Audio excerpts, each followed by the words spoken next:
वैवस्वन्मन्त्रे कलिके प्रथमपादे जम्बूद्वीपे भारतवर्षे भरतखण्डे मेरोः दक्षिणदिग्भागे आग्नेयप्रदेशे कृष्णाकावेर्यो मध्यदेशे समस्ता देवता ब्राह्मणा हरिहरसनिधौ अस्मिन्नुत्तमान् व्यवहारिक प्रभवादि षष्ठी संवत्सराणां मध्ये श्वासनाम संवत्सरे दक्षिणायणे हेमन्तऋतौ पुष्यमासे शुक्लपक्षे सप्तम्यां उत्तराभाद्रा नक्षत्र युक्तायां स्थिरवासरायुक्तायां राजा राष्ट्र अभिवर्धेद्धं लोकक्षेमाभिवर्धेद्धं अस्य यजमानस्य మీ పేరు గోత్రం మనసులో అనుకోండి సార్. గోత్రస్య నామధేయస్య పత్ని సమేతస్య పుత్రస్య సపుత్రకస్య క్షేమ స్థైర్య ధైర్య వీర్య విజయ హభయ ఆయుః ఆరోగ్య ఐశ్వర్య అభివర్ధెద్ధం సకల కార్య అనుకూల సిద్ధెద్ధం శ్రీ పద్మావతి సమేత శ్రీ శ్రీనివాస స్వామినః కళ్యాణోత్సవ ఆచార్యముఖేన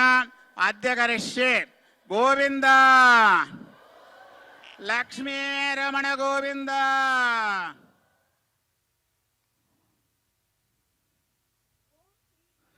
श्री पद्मावती देव्यै नमो नमः. श्री श्रीवत्सांकितं हृदि भावयामि. भक्तजनों, भागवत प्रियों, दर्शकों एवं श्रोताओं, आज के इस दिव्य पावन अवसर पर भगवती श्री पद्मावती देवी के दिव्य कल्याण महोत्सव का यहाँ पर हम दर्शन कर रहे हैं. श्री तिरुचानूर क्षेत्र से भगवती श्री पद्मावती जो स्वयं साक्षात लक्ष्मी स्वरूपिणी है, जो देवी समस्त सुखदायिनी है, वैसे दिव्य मंगल स्वरूपिणी यहाँ पर पद्मावती के रूप में विराज रही हैं. वह भगवती वधू के रूप में इस दिव्य सिंहासन पर अत्यंत ही विशेष अलंकरणों को धारण किए हुए यहाँ पर विराज रही हैं. तथा भगवान वेंकटेश्वर स्वामी जो तीनों लोकों के नायक हैं, समस्त सृष्टि के नायक हैं, चराचर सृष्टि के स्वामी हैं, वैसे दिव्य भगवती भगवान समेत यहाँ पर विराज रहे हैं. यहाँ पर प्रभु श्री श्रीनिवास के रूप में विराजते हैं, जहाँ पर भगवती लक्ष्मी उन भगवान श्री वेंकटेश्वर स्वामी के दिव्य वक्षस्थल में व्यूह लक्ष्मी के रूप में विराज रही है. इसी कारणवश उनको श्रीनिवास पुकारा जाता है. भक्तजनों, भगवान के इस दिव्य कैंकर्य में तिरुचानूर क्षेत्र के दिव्य मंदिर प्रांगण में तिरुमल तिरुपति देवस्थान प्रतिनित्य यह कैंकर्य भगवान को अर्पित करता है, जहाँ पर स्वयं साक्षात जो आदि देवा जिसे कहते हैं, वैसे आदि दंपति जो लक्ष्मी नारायण हैं, उनके दिव्य कल्याण महोत्सव का यहाँ पर हमें दर्शन करने का सौभाग्य प्राप्त हो रहा है.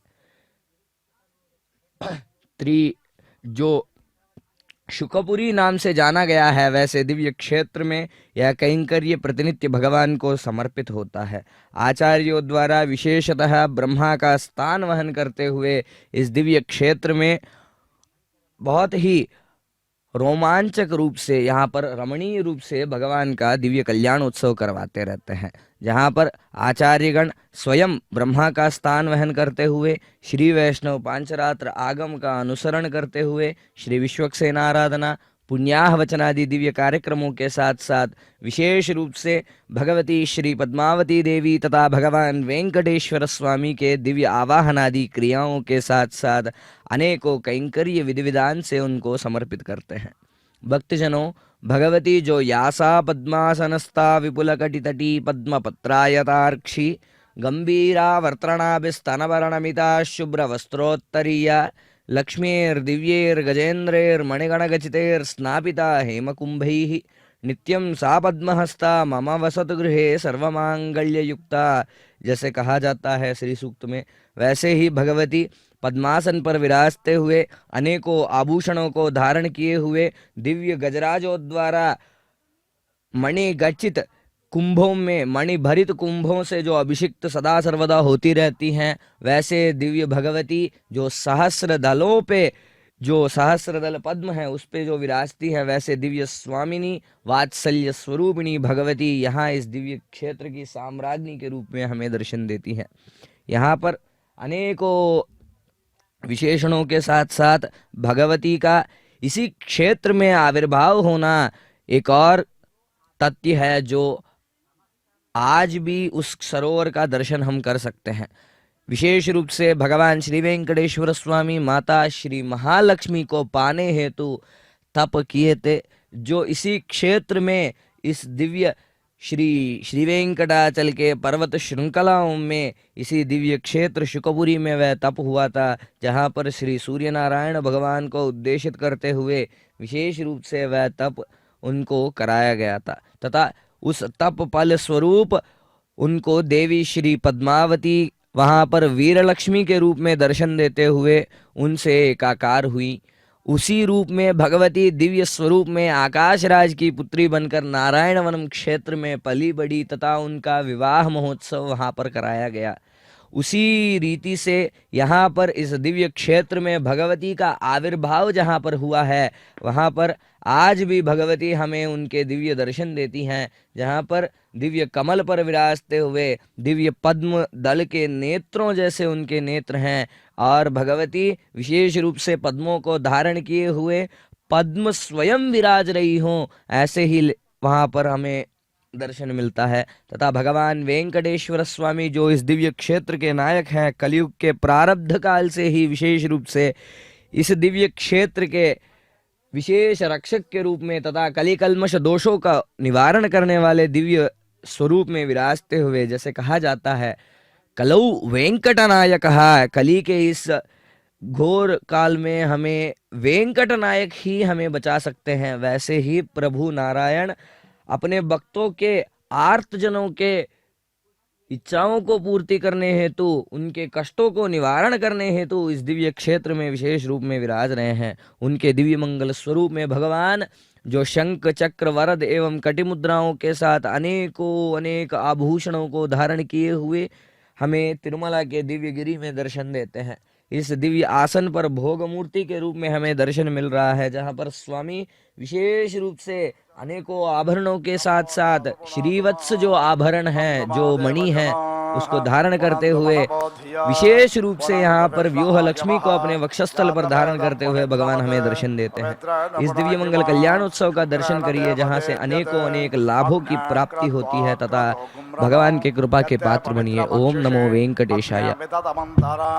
ब्रह्मतेन पुण्यमहे भाभ्यां देवसवितः पवित्रेण सवेन च इदं ब्रह्म पुण्यमहे वैश्वदेवे पुनते देव्यागोत् यस्यै बह्वे स्तनवो वेदपृष्ठाः तया मदन्तसदमात्येषु वयज्ञस्यामपतयोरयेणां वैश्वानरो रश्मिभिर्मा पुनातु पादप्राणेन शिरोमयोभोः यावा पृथिवे पयसा पयोभिः ऋतावरे यज्ञये मा पुनीताम् बृहद्भ्यः सवितस्त्रभिः परिशिष्टैर्देवमन्मभिः अग्नेदक्षैः पुनाहिमा येन देवा अपुनता येनापो दिव्याङ्गशः तेन दिव्येन ब्रह्मणा इदं ब्रह्म पुनेमहे यः पावमानेरध्येते ऋषिभिः सम्भृतगुम्रसं सर्वगुं सपूतमश्नाते स्वदितं मातरिष्वना पावमानेर्यो अध्येते ऋषिभिः सम्भृतगुम्रसं तस्मै सरस्वते दुहे क्षीरगुं सर्प्यर्मदोदकं पावमाने स्वस्तयनेः सुदुघाहि पयस्वतेः ऋषिभिः सम्भृतोरसः ब्राह्मणे श्रुमतगुं हितं पावमानेर्दिशन्तु नः इमं लोकमथो अमं कामान् समर्दयन्तु नः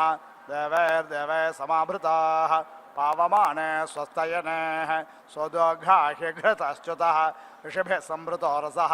ब्राह्मणे श्रुमतगुं इदं येन देवा पवित्रेण आत्मानं पुनदे सदा तेन सहस्रधारेण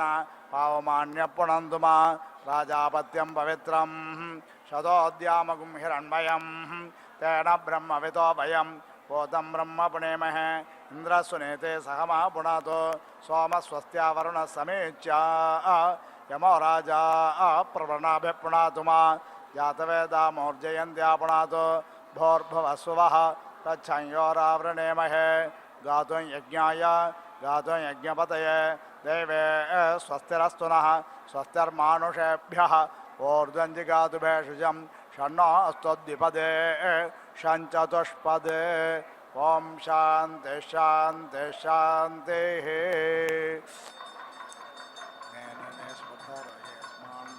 विदेवैनानि विद्वान्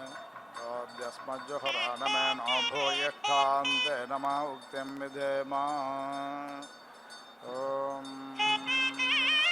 समास्त्वाग्नर्तवो वर्धयन्तो संवत्सरा ऋषयो याने सत्या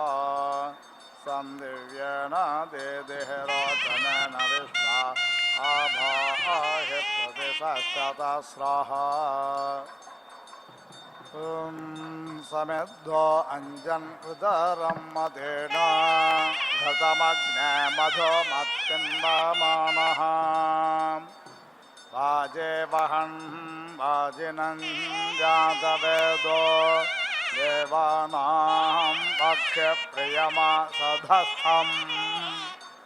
घृतनाञ्जन् सम्पथो देवयानान् प्रजानन् वाद्यप्येतु देवान् अनोत्वा सप्त प्रदेशः सचन्दोऽज्ञस्वधामस्मै यजमानाय धेये येड्यश्च सेवन्द्यश्च वाजन्नाशश्च सेवेभ्यश्च सप्त अग्नक्त्वा देवैर्वसोभिः सजोषाः प्रेतम् पुण्यं महतु जातवेदाः स्तेर्नं बर्हे सुष्टरे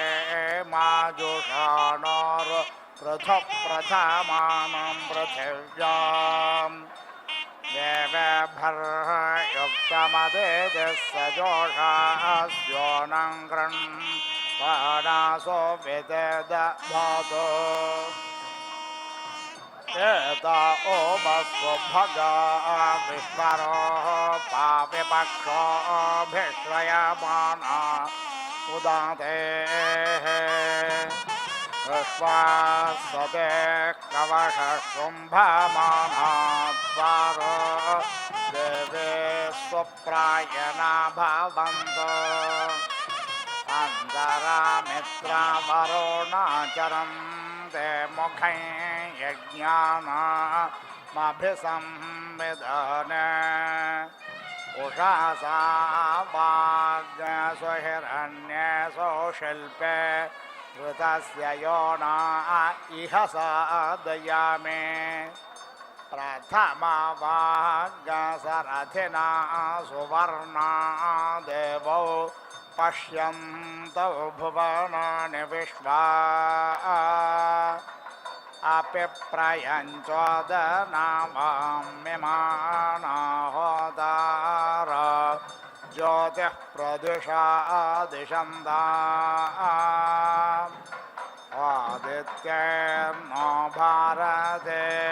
पष्टयज्ञज्ञ सरस्वती सह रुद्रैर्न अवेद लोपाहोदावसोभिः सजोषा यज्ञन्नो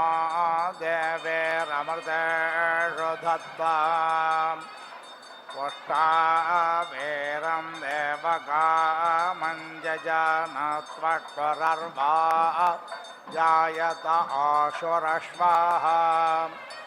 त्वष्टेदं विश्वं भुवनं जजानबहो कर्तार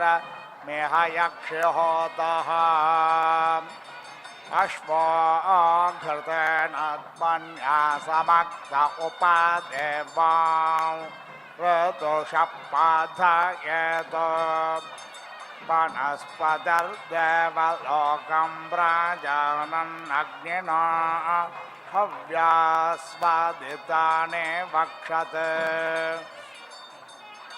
प्रजापतिस्तपसा वावृधानः सद्यो जातो दधिषे यज्ञमग्ने स्वाकृतेन हविषा पुरोगा याहि साध्या हविरदन्तो देवाः केत्वां गृह्णन्ना केतवेपेक्षो मर्या अपेक्षसे सामुषद्भिरजायथाः जेमोदस्येव भवति प्रत्येकं यद्वर्मे याते समदामुपस्थे अनाह विद्धया तन्वा जयत्वज्ञसत्त्वा वर्माणो महिमापे पर्तो धन्वना गाधन्वना जिञ्जाय मधन्वना तीव्रा समदो जयेमा धनुशत्रोरपकामं गृह्णाति धन्वना सर्वा प्रदिशो जयेमा ते आचरन्ते समने वयोषा मातेव पुत्रं बिभ्रतामुपस्थे अपशत्रून् विध्यताज्ञसंविधाने आर्त्नेः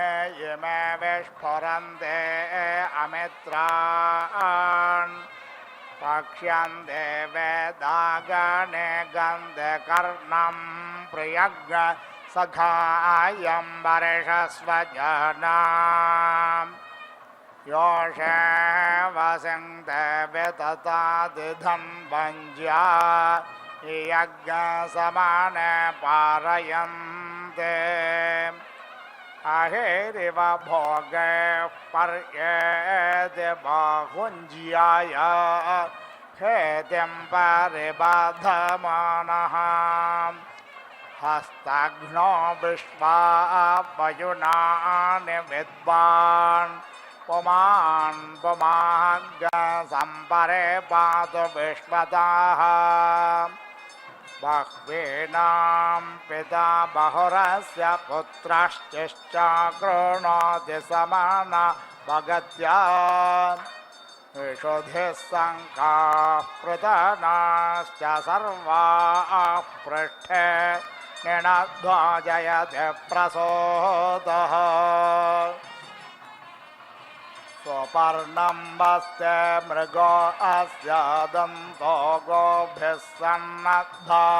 पतति प्रसूता यत्र नरः सञ्च विचद्रवन्ति तत्रास्मभ्यमिषवश्र शर्मा यज्ञसन् पणस्पते वेड्वं गोहि भूया अस्मत्सखा प्रतराण सुवीरः गोभिः सन्नद्धो असि वीळयस्वा स्थाता ते जयतु जेत्वानि रथे तिष्ठन्नयति वाजिनः पुरो यत्र यत्र कामयते सुषारथिः अभीषोः नाम महिमानं पणायत मनः पश्चादनुयन्ति रश्मयाः आजङ्घन्ति सान्वेषान् जघ्नौ उपजिघ्नते अश्वाः जने प्रचेतसोऽश्वान् समत्सो चोदया उपश्वासय पृथिवी मुदद्यां पोरुत्रादे मनुतां विष्ठेदं जगत् सदुन्दभ्य सजोरिन्द्रेण देवैर्दे दूराद्दवीयो अपासेध शत्रून्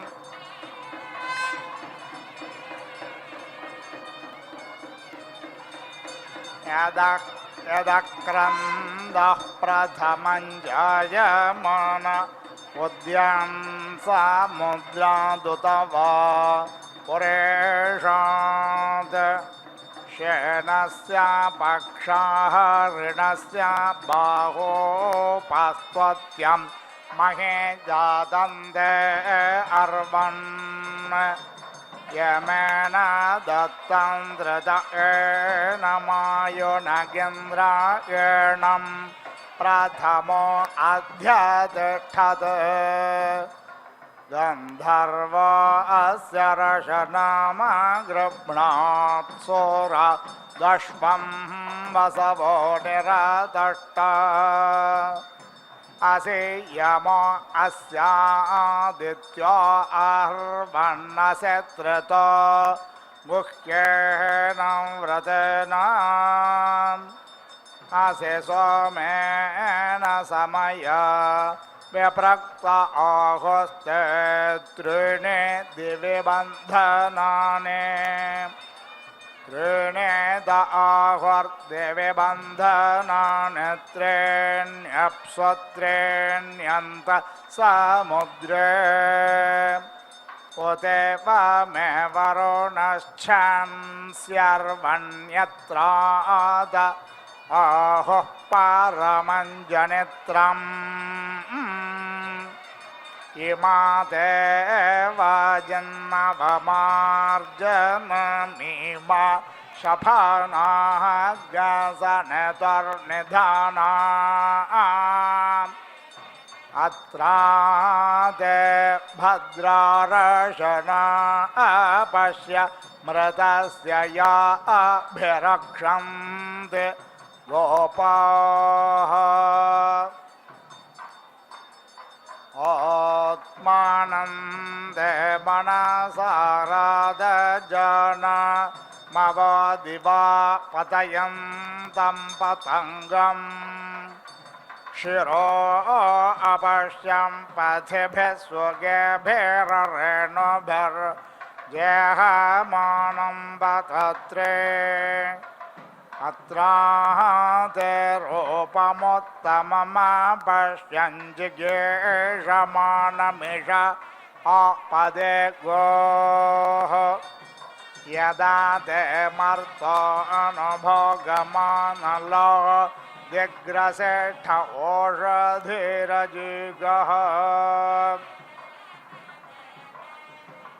अनुद्वारथ अनुमर्गो अर्वन्ननुगावो नुभगक्कणीनाम् अनुव्रातासस्तव सख्यमे युरणो देवामामिरे वीर्यन्ते हिरण्यशृङ्गो यो अस्य पाद मनोजव अवर इन्द्र ओसीत् देवा इदस्य विरद्यमायन्यो अर्वन्तं प्रथमो अध्यतिष्ठत् ईर्मान्तासस्सिलेकमध्यमासस्सग् शोरणासो दिव्यासो अत्याः हग्नसा इव श्रेणिषो यदन्ते यदाक्षेषुर्दिव्यमज्मश्वाः तव शरीरं पत इष्वर्वन्तव चित्तं वाताय भद्रजेमोन् तव शृङ्गानिविष्ठेता पुरुत्रारण्येषु जर्भोराणाचरन्ते उपप्रागात्ससनं वाज्यर्वा देवद्रे च मनसा ध्यानः अजः पुराणे यतेनाभिरस्यानो पश्चात् कवयो यन्दिरेद्भाः उपप्रागात् परमं यत्सधस्थमर्वो अच्छा पितरं मातरं च अद्या देवाञ्जुष्टतमो हि गम्या तथा शास्ते दासोषे वार्याणि समिद्धो अद्य मनोषो दुरोणे देव देवान्यजसि जातवेदः पाचवः मित्रमहश्च कित्वान् त्वं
छसनं वाज्यर्वादे भद्रे च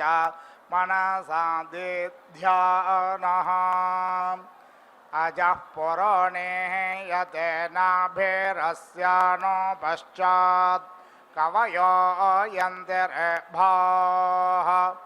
उपप्रागात् परमं यत्सधस्थमर्वां अच्छा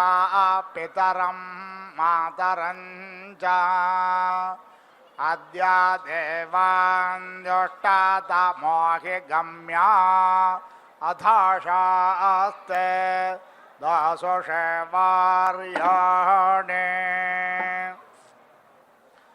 समिद्धो अद्य मनोषो दुरोणे देवो देवान्यजसि जातवेदः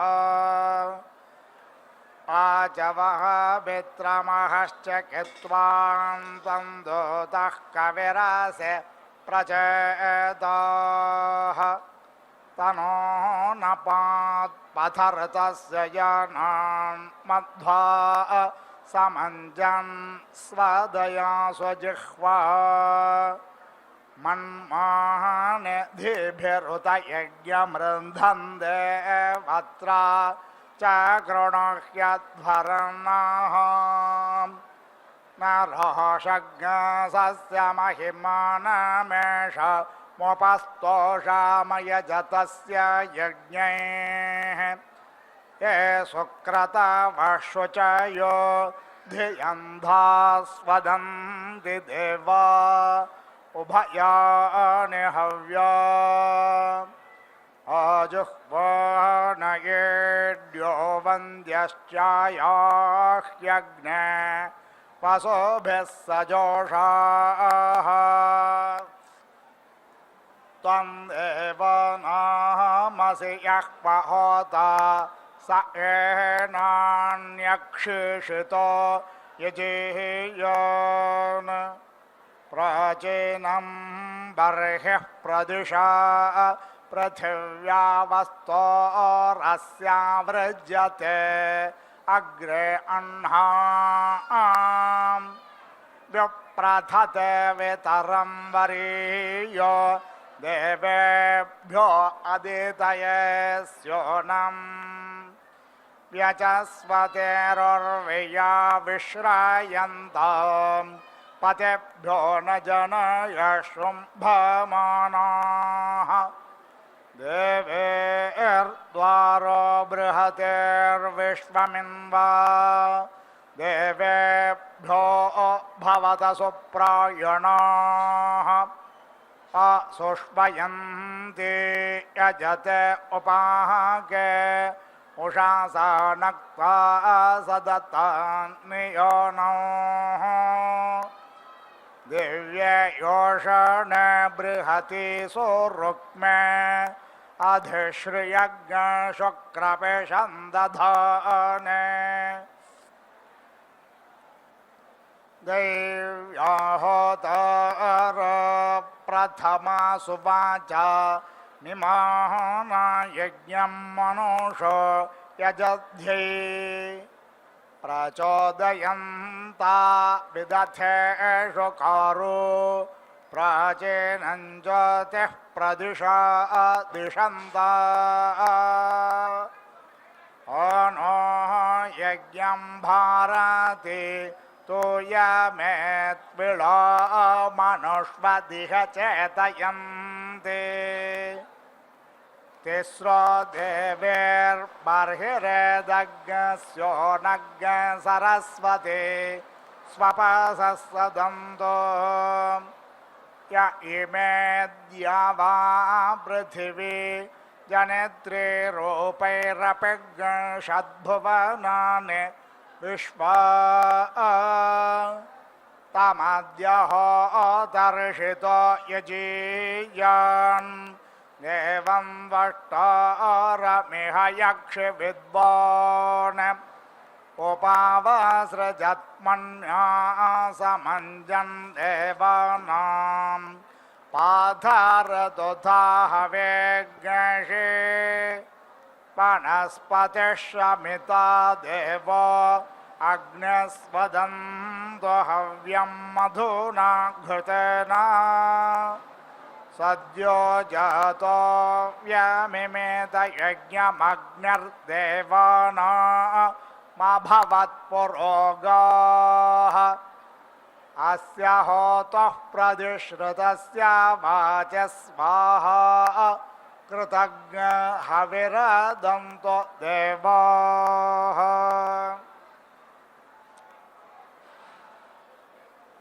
अग्नये गायत्रायत्र व्रते राधन्तरायाष्टकपाल इन्द्रायत्रेष्टो भाय पञ्चदशाय बार्हतायैकादशकपालो विश्वेभ्यो देवेभ्यो जागतेभ्यः सप्तदशेभ्यो वैरूपेभ्यो द्वादशकपालो मित्रावरुणाभ्यामानुष्टभाभ्यामेक विघ्नेशाभ्यां वैराजाभ्यां पयस्य बृहस्पतये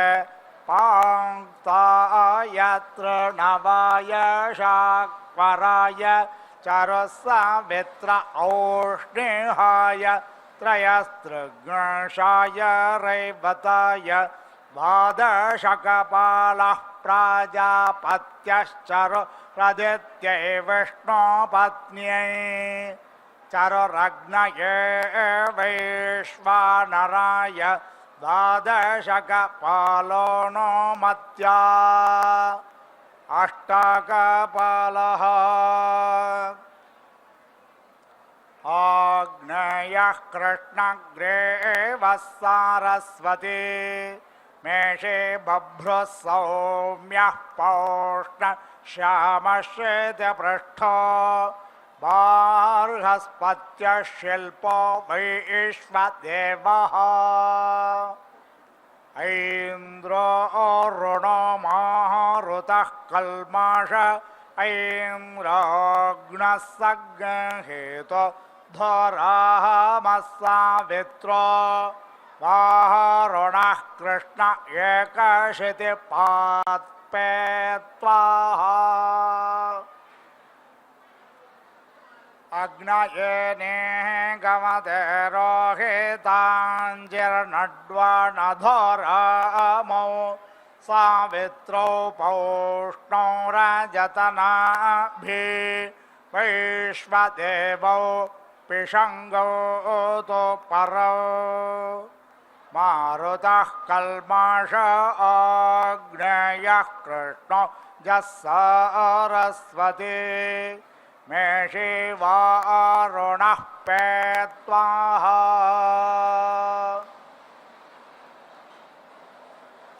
अस्य जरसोदमा मरित्रा अर्चद्धो मासो अग्नयः पावकः श्वेते च यश्वात्रासो भुरण्यवो वनर्षदो वायवो न सोमाः हरयो धूमकेतवो वातजोता उपद्यवे यतन्ते वृथा गग्नयोः यजानो मित्रावरुणा यजादेवां व्रतं बृहत् अग्नेयक्षस्वन्दमम् युक्ष्वाहि देवहोता मां अश्वाहं अग्ने रथेरेव निहोता पूर्व्यः सदः वेविरूपे चरतस्पर्धे अन्यान्या वत्समुपाधापयेते हरेरन्यस्यां भवति स्वधावाञ्चक्रो अन्यस्यां ददृशे स्वपर्चाः अयमिह प्रथमो धाय धातृभर्होता यज्येष्ठो अध्वरेष्वेढ्यः यमप्नावानो भृगवो विरुरुचर्वणेषु चित्रं विभ्वं विषेवेशे त्रीणि शतात्रे सहस्राण्यग्निन्द्रघ्नश्च देवानवचा सपर्यन् औक्षं घृतेरस्तृणन् परेरस्मा आदिद्धोतारण्यसादयन्त मोधानं दिव आरतिं पृथिव्या वैश्वानरमृत आजातमग्निं कविज्ञसम्राजमतेऽधिञ्जनान मासन्नापात्रं जनयन्त देवाः अग्निर्वृत्राणि जङ्घनद्रविणस्वर् अग्निर्वृत्राणि जङ्घनद्रविणस्युर्वे पन्यया समिद्ध शुक्र आहोतः विश्वेभिः सौम्यं मध्वग्न इन्द्रेण वायुना पिबा मित्रस्य धामभिः आयदिषेन्द्रपतिं तेजानक्षचरेत निषिक्तं द्यौरभिके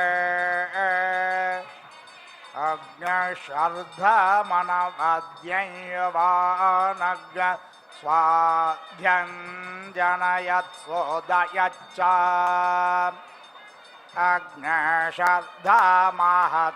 सौभगायतवद्युम्नान्योत्तमानि सन्तो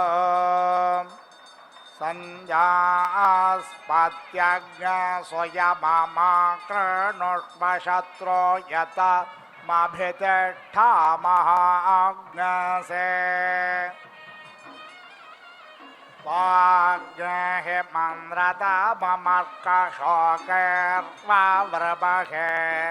महेन श्रोष्यग्ने इन्द्रन्नत्वा शवसा देवता वायुं प्रणन्दिरधस ऋतमाः स्वे अग्ने स्वाहुत प्रयासः सन्तु सूरयाः यन्तारो ये मघवाहनो जनान मूर्वान्दयन्तगोणाम् श्रेयो वसेय आयुत्सम्भूतं भूतं चित्रकेतुप्रभानाभान् सम्भान् ज्योतिष्मागस्तेजस्वानाथमग्तपन्नमितपन्न रोचनो रोचमान शोभन शोभमान कल्याणः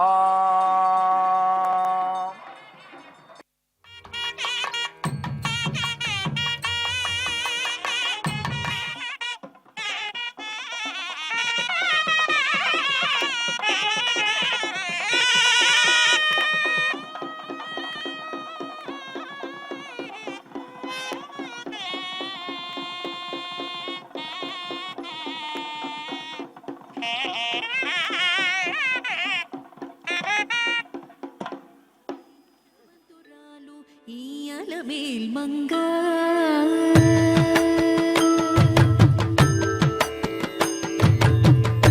గుట్టుగలదానికి కోరికే ఫలించును ఇట్టి గుణవంతురాలు ఈయలమేల్ మంగా గుట్టుగలదానికి కోరికే ఫలించును ఇట్టి గుణవంతురాలు ఈయలమేల్ మంగా గుట్టుగలదానికి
धामच्छद्धमच्छद्धमच्छद्धग्निरिन्द्रः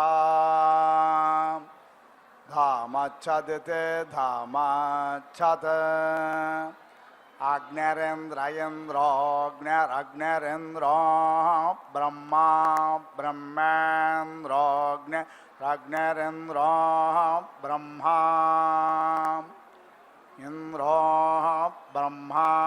ब्रह्मेन्द्र इन्द्रो ब्रह्मा देवो देवो ब्रह्मेन्द्र इन्द्रो ब्रह्मा देवः ब्रह्मा देवो देवो ब्रह्मा ब्रह्मा देवो बृहस्पतिर्बृहस्पतिर्देवो ब्रह्मा ब्रह्मा देवो बृहस्पतिः देवो बृहस्पतिर्बृहस्पतिर्देवो देवो बृहस्पतिः बृहस्पतिरिति बृहस्पतिः स च दशो विश्वे विश्वे स च दशः स च दशो विश्वे देवा देवा विश्वे स च दशः स च दशो विश्वे देवाः स च दश इति स च दशः विश्वे देवा देवा विश्वे विश्वे देवा यज्ञं यज्ञं देवा विश्वे विश्वे देवा यज्ञं देवा यज्ञं यज्ञं देवा देवा यज्ञं प्रयज्ञं देवा देवा यज्ञं यज्ञं प्रयज्ञं यज्ञं प्रावन्तवन्तो प्रयज्ञं यज्ञं प्रावन्तो प्रावन्तवन्तो प्रप्रावन्तो णवन्तो प्रप्रावन्तो नः अवन्तो णवन्तो न शुभे शुभे णवन्तो न शुभे न शुभे शुभे नो न शुभे शुभ इति शुभे पाचन्धनुमुपासेत तस्याश्चत्वारस्तना स्वाहाकारो वषट्कारो हन्तकार स्वधाकार तस्येदोस्तनो देवा उपजीवन्ति स्वाहाकारञ्च वषट्कारं च हन्तकारं मनुष्य स्वधाकारं पितरस्तस्या प्राणऋषभो मनोवत्सः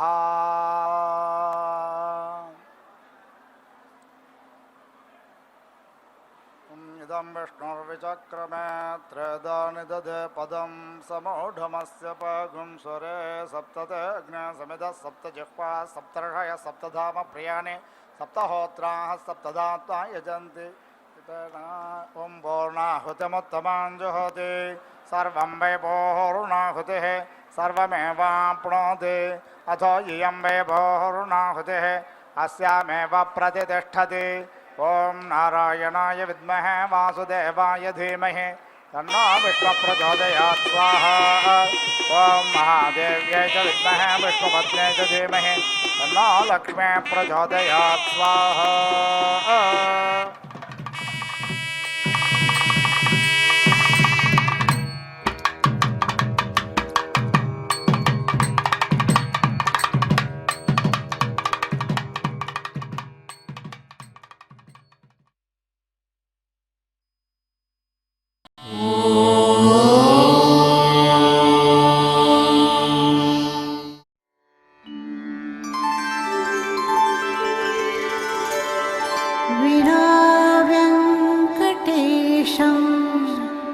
ननाथो ननाथः सदा वेङ्कटेशं स्मरामि स्मरामि हरे वेङ्कटेश प्रसीद प्रसीद प्रियं वेङ्कटेश प्रयच्छ प्रयच्छ